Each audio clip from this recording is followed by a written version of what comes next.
오늘은 은혜의 선물을 따라라는 제목으로 함께 말씀을 나누겠습니다. 지금은 에베소서 강해를 하고 있는 중이지만 예전에도 이 본문의 말씀을 우리가 한번 들은 적이 있어서 비슷한 내용일 거라고 생각이 듭니다. 그러나 오늘 이 밤에 다시 하나님께서 우리에게 은혜를 주실 줄로 믿습니다. 먼저 3장에 시작하는 단어 중에 하나는 비밀이라는 단어입니다. 비밀. 이 헬라어가 미스테리온이라는 말이고 영어로 이제 미스테리라는 말을 만들게 되는데, 보통 세상 사람들이 말할 때 비밀은 은밀하게 감추어진 것, 어떤 숨겨진 것, 그런 것들을 의미하겠죠. 그런데 성경에서 말하는 비밀이라는 것은 어떤 사람이 전수받은 진리, 깨닫게 된 진리, 이런 말을 할 때 비밀이라고 하는 겁니다. 그러니까 교회 또는 기독교 안에 영적인 엘리트들이 있어서 그들만 알고 있는 비밀이 있다, 이런 것은 없는 거죠. 기독교에서 말하는 비밀, 이것은 우리가 계시라는 단어도 배운 적이 있는데, 인간으로서는 발견할 수가 없지만 하나님이 보여주셔서, 하나님이 알려주셔서, 그러니까 하나님이 계시해 주셔서, 그래서 이제는 모든 교회가 알게 된 것, 그것이 바로 진리이고, 그 진리를 우리는 비밀이라고 하는 겁니다. 그것은 또한 4절에는 그리스도의 비밀이라고 말하기도 합니다. 예수 그리스도가 그 비밀의 내용이 되시고 출발이 되시고 완성이 되신다. 그래서 이방인들이 복음으로 말미암아 그리스도 예수 안에서라는 말을 이어서 하게 되는 거죠. 이 비밀이라는 게 뭘까? 그것은 또한 7절부터 이하에는 그 6절에서 7절로 넘어가면서 하는 단어 중에 하나는 복음이라는 단어가 나오죠. 이 복음을 위하여라고 되어 있습니다. 그러니까 복음이라는 것, 좋은 소식, 굿뉴스 이렇게 말하는데, 이 복음이 뭐냐? 복음은 곧 그리스도가 근원이 되시는 그 비밀, 교회에게 허락하신 진리가 복음이다. 바울 사도는 비밀과 복음을 같은 맥락에서 설명하고 있는 것을 알 수가 있는데요. 그것을 오늘 3장의 말씀을 통해서 조금씩 우리가 알아갈 때에 6절에 보면, 이는 이방인들이 복음으로 말미암아 그리스도 예수 안에서 함께 상속자가 되고 함께 지체가 되고 함께 약속에 참여하는 자가 됨이라, 이렇게 되어 있습니다. 여기에 이 함께라는 sin이라는 전치사가 있는데, 이것이 3번이나 등장을 하죠. 그래서 예수 안에서 함께 상속자가 되고 함께 지체가 되고 함께 약속의 공동체가 된다, 이렇게 말씀하십니다. 예수님 안에서, 그러니까 예수님 안에서 그 누구나, 유대인이나 이방인이나 모두가 다 예수님과 연합하여 있다면, 그러면 모두 다 동등하게 누릴 수 있는 그런 권리와 은혜와 축복, 복음으로 말미암아 누리게 되어지는 그 은혜, 이것을 비밀, 복음, 이런 것을 통해서 설명할 때에 이제 우리는 다 예수님 안에서 함께 공동의 상속자가 되고 함께 공동체가 되고 함께 공유하는 사람들이 되었다, 이렇게 말씀하시는 겁니다. 이것을 우리식으로 말하면 연합이라고 하죠. 연합. 그래서 이제 유대인과 이방인이 서로 그리스도 안에서 하나가 되는 것, 마치 예수님 안에서 하나님과 우리가 죄로 말미암아 멀어져 있었는데 하나님의 은혜로 이제 하나가 된 것처럼, 그게 이제 2장에 나왔던 은혜였잖아요. 그렇게 우리가 아버지와 하나가 된 것처럼 유대인과 이방인 사이에도 연합하여 하나님과 연합하고 성도와 하나가 되는 그런 이중적 연합에 관한 이야기가 비밀, 그리고 복음, 이런 말로 설명하고 있다는 겁니다. 교회는 비밀을 간직하고 있다. 교회는 복음을 선포한다. 그때에 그 복음 또는 비밀이 무엇냐 하면 예수님 안에서 이제 우리는 하나님과 연합하고 또 예수님 안에서 당신과 내가 하나가 된다는 거죠. 유대인과 이방인들은 서로 하나가 될 수 없는 그런 존재인 줄 알았는데 예수님 안에서 우리는 하나가 되었다. 그것을 새롭게 깨닫게 되는 것, 그것이 바로 비밀이고 복음이고 교회가 드러내고 선포해야 될 중요한 메시지라는 사실입니다. 그런데 이 복음을 위하여 바울 사도는 사역을 감당할 수 있게 되었습니다. 그러니까 바울 사도가 해야 되는 사명이 뭐냐? 이 복음을, 이 비밀을 선포하고 전달하는 사명을 갖게 되었다는 건데, 이 복음을 위하여서 내게 주신 하나님의 은혜의 선물을 따라 내가 일꾼이 되었노라, 그렇게 말합니다. 그러니까 바울 사도가 일꾼이 된 것은 하나님의 은혜의 선물을 따라 일꾼이 되었다는 거죠. 앞서 말씀드린 것처럼 바울 사도가 복음을 위하여, 그러니까 비밀로 우리에게 주어진 아버지와 하나가 되고 예수와 하나가 되고 그리고 유대인과 이방인이 연합하게 되는 이중적 이 연합의 메시지, 이 복음을 위하여 내가 사명자가 되었는데, 그런데 이것은 하나님의 은혜로 나에게 주어진 것이다. 하나님의 은혜의 선물을 따라 내가 사명자가 된 것이다. 이렇게 말씀하시는 겁니다. 이 은혜, 그러니까 교회는 하나님의 은혜로 지은 바 된, 교회를 이루고 있는 저와 여러분 모두는 하나님의 은혜, 앞서 우리가 부른 노래처럼 하나님의 은혜로, 하나님의 은혜로 우리가 성도가 되고 하나님의 은혜로 교회가 된 겁니다. 하나님의 은혜로 우리가 나의 나 된 것은 복음을 위하여, 복음의 일꾼이 되기 위하여 나로 부르셨고 당신으로 부르셨고 교회로 부르셨다는 거죠. 복음을 위하여. 그 복음은 뭐라고 그랬죠? 지금 계속 반복해서 말씀드리고 있는데 하나님과 연합함이고 예수 그리스도와의 하나됨이며 유대인과 이방인이 하나가 되는 이 비밀, 이 복음을 위하여 은혜의 선물을 따라, 하나님의 능력의 역사하시는 대로 은혜의 선물을 따라 내가 일꾼이 되었노라, 이렇게 말씀합니다. 그러면서 바울 사도는 자기가 가진 사명에 관하여 진중성을 갖는데, 먼저는 8절에 보면 모든 성도 중에 지극히 작은 자보다 더 작은 나에게 이 은혜를 주신 것은, 내가 은혜를 받았다는 거죠. 하나님의 은혜로 이 쓸데없는 자라는 표현처럼 말이에요. 바울 사도는 자기를 가장 적은 것보다 더 적은, 가장 작은 것보다 더 작은, 원래 이 바울이라는 말의 그 라틴어가 파울루스라는 말이 작다라는 의미를 갖습니다. 나는 작은 사람이다. 이름도 작고 키도 작고 도덕적으로 영적으로 모든 그리스도인 중에 가장 작은 자보다 더 작다. 바울 사도는 자기가 비방자였고 박해자였고 폭행자였고 무가치한 존재였다는 것을 고백하고 있지 않습니까? 바울 사도는 여기에 보면 그 에고라는 헬라어가 나라는 뜻인데, 나라는 단어가 두 번이나 강조를 해요. 그래서 저는 여기에 나는 작은 자다 할 때 나가 두 번 나오는데, 이것을 저는 사역자의 에고라고 부르려고 합니다. 사역자의 에고. 그러니까 우리가 성도가 되고 특별히 직분자가 되거나 사역자가 되었을 때 사역자로서의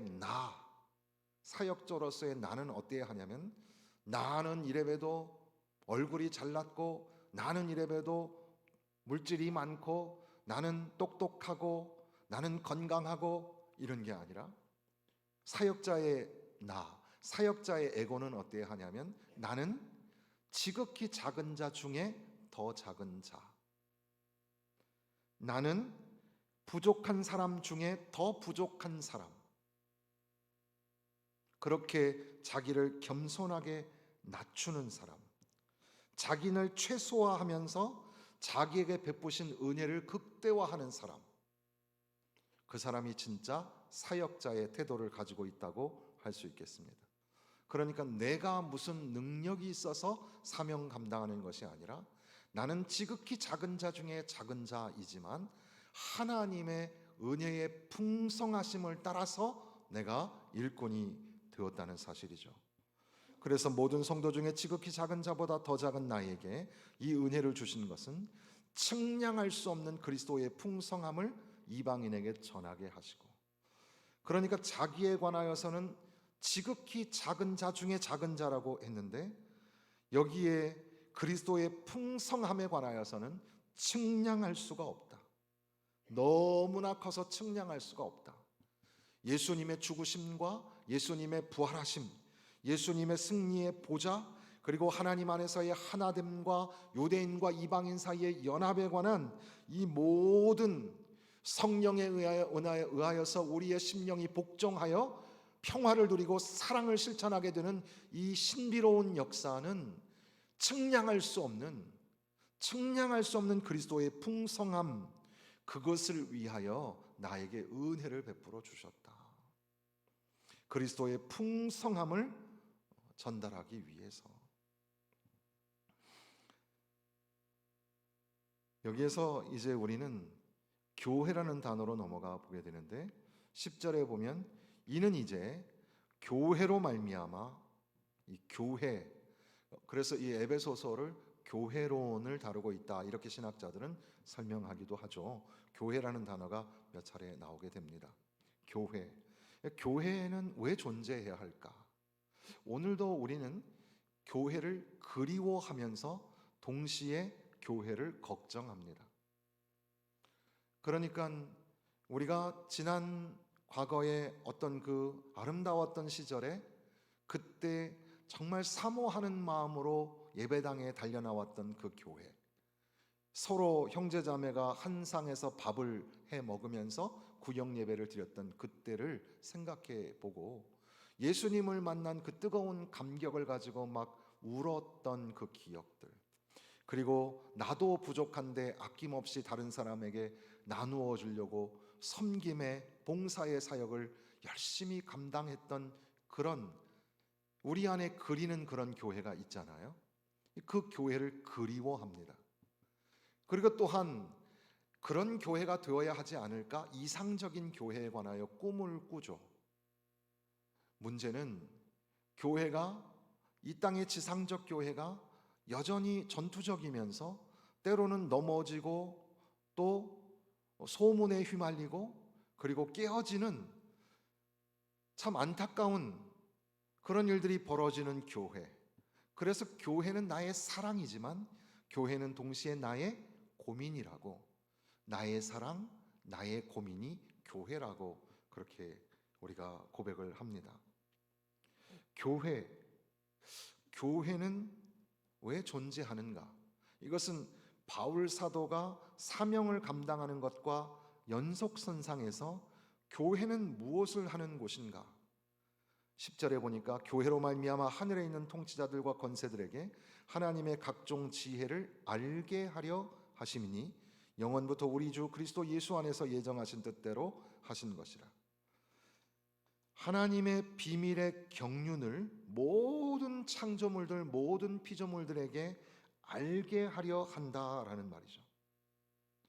그런데 이 알게 한다라는 말을 통해서 우리가 알 수 있는 것은, 복음은 우리가 복음 전파라고 하잖아요. 복음을 전하다라는 말을 우리가 자주 하는데, 여기에서 비밀의 경륜, 감추어졌던 비밀의 경륜이 드러나서 사람들에게 알려지게 되는 것, 이것은 전하다에서 머무는 게 아니라 밝히다라는 단어로 사용하는 것이 더 적절하죠. 그러니까 교회는 그저 전하는 것이 아니라 모르는 것을 밝히 알려주는 겁니다. 어두움 속에 잘 안 보였던 것들을 밝히 환하게 밝혀서 보여주는 것, 그것이 바로 교회의 사명인데, 그 비밀의 경륜, 비밀이 뭐라 그랬죠? 비밀은 예수 그리스도 안에서 하나님과 하나가 되고 그리스도와 하나가 되고 유대인과 이방인이 하나가 되는 이 비밀의 경륜 말이에요. 이 비밀이 이제 교회적으로 모든 통치자들과 모든 권세들에게, 모든 창조물들에게, 인간을 비롯하여 모든 피조물들에게 알게 하려 하심이니 교회로 말미암아. 그래서 결국 하나님께 돌아오게 하는 것. 그러니까 우리가 전도하고 전파한다고 말할 때 그 안에 담겨진 깊은 신학적인 의미는 비밀로 깨달아지지 못했던 그것을 드러내어 밝히 알게 하고, 그것으로 인하여서 이제 구원을 이루도록, 구속을 이루도록 우리에게 주어진 것을 우리가 복음 전파, 전도 이렇게 설명할 수도 있겠습니다. 바울 자신의 자기 사역자로서의 메시지가, 내가 사도가 된 것은, 내가 이방인들을 위하여 복음을 전하는 사도가 된 것은 하나님의 은혜의 선물을 따라 일꾼이 되어서 이 비밀을 드러내고 알려주고, 그로 인하여 우리 모두가 다 예수 안에서 하나가 되는 것을 가르치기 위해서 내가 사명자가 되었다. 그런 연속선상에서 교회로 말미암아, 교회는 무엇을 하는 곳이냐 하면 모든 세상의 권세와 통치자들, 모든 피조물들에게 이 비밀의 경륜을 밝히 알게 하고, 예수님을 믿고 예수님 안에서 구원을 얻으며, 그리고 예수 그리스도 안에서 하나가 되는 것, 그것을 알려주고 가르쳐주는, 바로 그것이 교회의 사명이다. 그러니까 우리가 그리워하는 교회, 그 우리의 과거에 은혜 받았던 그리워하는 교회, 그것도 참 소중한 교회이죠. 그리고 동시에 우리가 완성되어져야 할 그런 이상적인 교회, 그리고 오늘이라는 현실 속에서 답답할 때도 있는 그런 연약한 교회. 그러나 교회는 뭐냐? 교회는 하나님의 비밀의 경륜을 드러내요. 그래서 유대인과 이방인이 예수님 안에서 하나가 되는 것을 밝히 알려주는 것, 세상에 드러내는 것, 그것이 바로 교회의 사명이라는 사실입니다. 여러분, 교회는 어떻습니까? 교회는 날마다 개혁되어야 하고 교회는 갱신되어야 합니다. 그러니까 날마다 부서지고 날마다 새롭게 거듭나는, 그러니까 과거의 아름다운 전통을 지켜내는 것도 중요하지만, 또한 동시에 교회는 날마다 깨지고 날마다 깨닫는 바가 있어야 합니다. 그래서 과거의 은혜도 참 아름답지만 오늘 내게 깨닫게 하시는 새로운 은혜, 날마다 새롭게 부으시는 은혜를 체험하는 성도와 교회가 되어야 할 줄로 믿습니다. 그런 교회. 그런데 교회가 참 걱정이 많죠. 교회가 교회의 기능을 하지 못하는 것처럼 보입니다. 예수가 없는 교회, 그리고 강단에서 성도들의 귓전을 가려운 귀를 긁어주는 그런 메시지만 전하는 교회, 서로 자기의 이권으로 싸우고 세상 물욕에 빠져 있는 그런 교회, 그것은 저 멀리 있는 교회가 아니라 어떻게 보면 우리 안에 있는 일그러진 얼굴들 아닙니까? 하나님이 교회를 버리시면 어떡하지? 하나님이 그 촛대를 옮기신다는 표현이 있잖아요. 하나님이 촛대를 옮기셔서 하나님이 교회를 버리시면 어떡하지? 그런 걱정도 하는 것은 교회가 교회의 기능을 하지 못하는, 교회가 교회되고 예배가 예배되게 이런 찬송을 부르지만 과연 교회다움이라는 것이 뭘까? 우리도 그런 교회를 꿈꾸죠. 하나님을 기쁘시게 하는 교회. 이것이 어떻게 보면 우리 교회의 전체적인 표 아닙니까? 하나님을 기쁘시게 하는 교회. 사랑이 넘치고 성령 충만한 교회. 그 모든 성도들이 바라는 그런 교회일 텐데, 그러나 교회가 왠지 교회의 정체성을 상실한 것 같고, 그래서 하나님이 교회를 버리시면 어떡할까? 그런 고민도 하는 겁니다. 존 스토트 목사님께서는 하나님은 그분의 교회에 대해 아무리 마음이 상하셨을지라도 교회를 버리시지 않으신다. 믿으십니까? 하나님은 절대 우리 때문에 마음이 상하셔도 교회를 버리시지 않는다. 이분은 그렇게 얘기를 합니다. 하나님은 여전히 교회를 세우고 다듬고 계신다. 하나님이 교회를 버리지 않으셨다면 어떻게 우리가 교회를 버릴 수 있을까? 교회는 하나님의 계획 안에서 중심을 차지한다. 이렇게 설명을 합니다. 그래서 그걸 조금 더 구체적으로 3가지 정도로 이야기하는데, 우리가 함께 공유하고 공감을 얻을 수 있는 내용인 것 같습니다. 교회는 중심인데 교회는 역사의 중심에 있다. 이렇게 말을 했습니다. 영원하신 목적, 영원부터 예정하신 뜻, 이런 단어가 11절에 나오지 않습니까? 물론 비밀의 경륜이라는 단어도 있는데, 역사의 중심, 그것이 바로 교회라는 사실이죠. 사실 세속의 역사는 왕이나 여왕이나 대통령들이나 정치가나 장군들, 그 유명한 사람들 위주로 역사가 된 것처럼 그렇게 역사를 소개하지만, 성경은 역사가 교회를 중심하고 있다고 가르치고 있는 겁니다. 세속의 역사는 전쟁과 전투, 평화의 조약, 또 다른 전쟁, 또 다른 전투. 지금도 우크라이나와 러시아 전쟁도 아직 평화가 해결되지 않고 있는 상황인데, 오늘 급작스럽게 또 인도와 파키스탄이 지금 전쟁을 치르게 있다고 130명인가가 죽었다 그러고, 문제는 인도와 파키스탄은 둘 다 핵을 보유한 나라들이죠. 그 강대국들이 핵을 보유하지 못하도록 핵 억제를 시키고 있는데도 불구하고 몇 나라, 말을 안 듣는 나라 중에 그런 나라들이 있죠.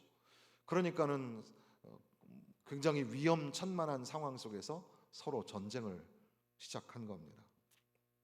역사는 계속 그렇게 전쟁과 평화 이야기인데, 성경은 선과 악, 예수님 안에서 사단의 권세를 물리치고 승리하신 것, 예수님의 피로 비준되고 조약된 평화, 하나님의 용서하심, 십자가 보혈로 인하여 인류를 구속하심, 거기에 역사의 중심을 두고 있죠. 그러니까 역사의 중심은 사람이 아니라 교회가 중심이 된다. 그러니까 우리 교회가 참 중요한 것은 역사의 중심에 교회가 있기 때문에. 두 번째는 교회는 복음의 중심에 있다, 이런 말도 했습니다. 복음이라는 걸 설명할 때 우리는 지극히 개인적으로 예수님께서 나를 위해서 죽으셨다, 맞는 말이죠. 그래서 그것이 나에게 영광스러운 일이다, 놀라운 은혜다, 이것도 맞는 말입니다. 나를 사랑하사 나를 위하여 자기 자신을 버리신 하나님의 아들. 그런데 이 예수님의 그 그리스도의 풍성하신 그 은혜, 구속의 은혜는 나와 같은 죄인들, 세상의 모든 인류들을 구원하시기 위해 하신 하나님의 위대하신 크신 역사 가운데 있거든요. 복음이라는 것은 지극히 나에게 오는 개인적인 작은 것이지만, 그러나 사실은 복음은 너무너무 엄청난, 측량할 수 없는 풍성함입니다. 그 중심에 교회가 있다는 사실이죠. 또한 끝으로 교회는 그리스도인들의 삶의 중심에 교회가 있다고 설명을 덧붙였습니다. 그래서 지금 이 뒷부분에 있는 12절과 13절에 보면 우리가 그 안에서 그를 믿음으로 말미암아 담대함과 확신을 가지고 하나님께 나아감을 얻었다. 그러므로 너희에게 구하노니 너희를 위한 나의 여러 환난에 대하여 낙심하지 말라. 이는 너희의 영광이니라. 고난과 영광을 설명하면서 낙심하지 마라. 그리스도를 향한 믿음과 확신을 가지고 계속해서 너희가 그리스도인으로서의 삶을 살아가라. 이렇게 말씀하시는데 그러한 권면, 위로, 격려가 교회를 중심으로 일어나고 있다고 그렇게 설명하고 있는 겁니다. 그러니까 오늘 드린 말씀을 한꺼번에 요약을 하면 비밀과 복음이라는 단어를 설명하면서 그 안에 전치사 함께라는 단어가 있었습니다. 함께 상속자가 되고 함께 하는 공동체가 되고 함께 가지는 소유자가 되었다. 예수님 안에서. 그것은 하나님과 하나됨이요 그리스도와의 연합이며 유대인과 이방인의 연합에 관한 말씀이었습니다. 이것을 내가 깨닫게 되고 그것을 전하는 사명을 나에게 주셨는데 그것이 바로 하나님의 능력의 역사하심을 따라 은혜의 선물을 따라 내가 사명자가 되었다. 일꾼이 되었다. 이렇게 말씀합니다. 예수 그리스도의 풍성함이라는 것은 전하는 것에서 멈추는 것이 아니라 밝혀내는 것인데 깨닫게 하고 그 깨달음을 통해서 하나님의 구원의 은혜, 풍성하신 구원의 은혜를 알게 되는 겁니다. 교회는 하나님이 버리시지 않는 교회는 우리가 포기할 수 없는 것인데 그것은 교회는 존 스토트 목사님의 말대로 중심에 있기 때문에 역사의 중심에 그리고 복음의 중심에 그리스도인의 삶의 중심에 있는 이 교회가 바로 이 바울 사도가 말하고 있는 비밀의 경륜 그리스도의 풍성함을 선포하고 가르치고 밝히 알려주는 그런 사명을 가지고 있다. 이렇게 요약을 할 수 있겠습니다. 이것을 더 압축해가지고 간단하게 말하면 교회는 하나님의 은혜로 유대인과 이방인이 하나가 되는 비밀을 알게 되었습니다. 우리가 서로 사랑하고 이해하고 용서하며 살아야 하는 하나님과 하나가 된 것처럼 예수님과 연합하게 된 것처럼 당신과 내가 하나가 된 것이 이게 비밀인데 이 놀라운 풍성하신 그 비밀을 우리가 교회 안에서 깨달아 가게 되는데 교회는 하나님의 은혜의 선물을 따라 하나님이 나에게 주신 그 은혜로 인하여서 하나됨을 선포하고 깨닫고 계속해서 그 교회를 이루어가야 한다는 그런 말씀입니다. 사랑하는 성도 여러분, 우리 개인에게도 하나님의 은혜가 필요합니다. 하나님의 은혜를 풍성하게 누리고 깨닫는 삶이 되시기를 주님의 이름으로 축원합니다. 동시에 교회가 존재한다는 것은 교회는 하나님의 은혜로 세워진 바, 하나님의 은혜로 계속해서 움직여가는 것이 교회입니다. 하나님의 은혜가 없이는 교회가 될 수가 없는 거죠. 하나님의 은혜가 넘치는 교회, 그 교회는 하나님과 하나 되고 예수님과 연합하며 유대인과 이방인이 하나가 되는 그 놀라운 비밀, 그것을 낱낱이 드러내는 것이 바로 은혜가 충만한 교회인 줄로 믿습니다. 우리 교회, 주님 앞에 주님이 부르시는 그날에 우리 교회가 어떤 교회가 되어야 할까? 주여, 우리 교회가 하나님의 은혜를 넘치도록 받는 교회가 되게 하여 주옵소서. 그리스도의 풍성함을 드러내는 그런 교회가 되게 하여 주옵소서. 우리는 바울 사도가 고백한 것처럼 지극히 작은 자 중에 작은 자이오나 하나님의 은혜를 넘치도록 받아서 하나님과 예수 그리스도와 연합하는 것처럼 형제를 사랑하고 용서하고 하나가 되는 아름다운 연합의 비밀을 만들어내는, 그리고 지속해가는 그런 교회가 우리 교회가 되게 하여 주옵소서. 이렇게 교회를 향한 기도의 제목을 가슴에 끌어안고 또 남은 한 주간을 살아내시기를 주님의 이름으로 축원합니다.